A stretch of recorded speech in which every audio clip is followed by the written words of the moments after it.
Remove the FPC.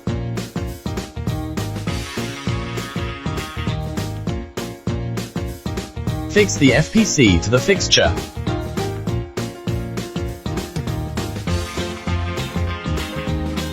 Glue removing.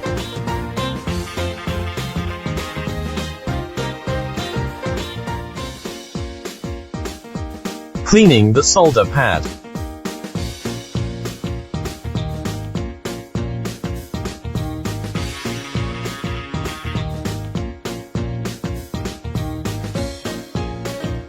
Recognize position of pin 1. Soldering the chip.